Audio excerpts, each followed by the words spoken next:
Hi, this is Sean, and since we've gone over what a reader analysis is, I wanted to get started on showing you the real-life memo from Roger Beaujolais.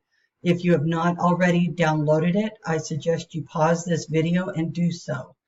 Anyway, this is the top of that memo. And you'll notice we have, obviously from Roger Beaujolais, we also have two, and we have CC. So this is the Vice President of Engineering at the firm, at the branch of the firm that Roger was working at. These are his colleagues. So all of these people here are other engineers. So you notice that we do not have the tertiary or the gatekeepers listed actually on the memo.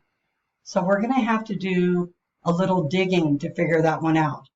So this is what I actually created. As you can see, I've named the readers. Obviously, Lund, who's the Vice President of Engineering, is the primary reader. The colleagues are the secondary. The tertiary readers are other stakeholders. That would be NASA. NASA is the one who has contracted and is paying for the rocket boosters. They are very much a stakeholder.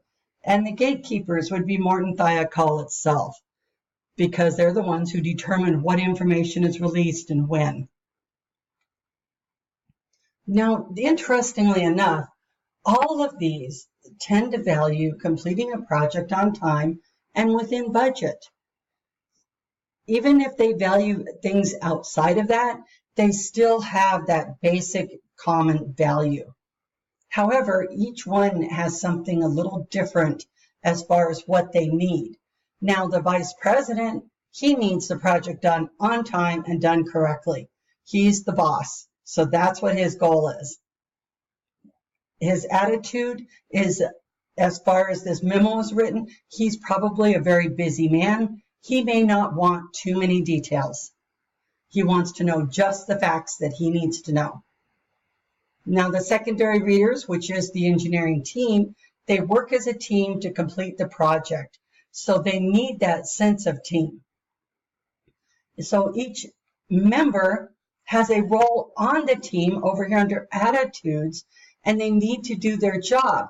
Because they're a close-knit team, they may not take too kindly to somebody coming along and writing a memo that's rocking the boat or that's stirring things up. NASA, again, has different needs. They need equipment that is consistently of high quality and works well.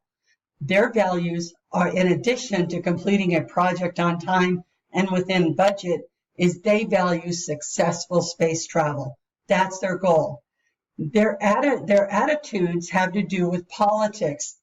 They're a very high-profile project, so success today means more funding for them to continue space exploration tomorrow.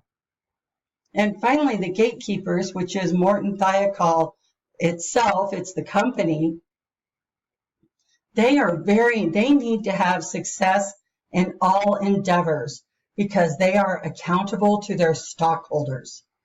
So, and the more success they have, the more high-profile contracts they gain and the more money they make. So in addition to completing a project on time and within budget, their goal is they really value having a good reputation. And attitudes, they're focused on the end result and the next job. High-profile success leads to more contracts and more profits. So that's basically the reader analysis in a nutshell. So we will go on now and take a look at the context analysis.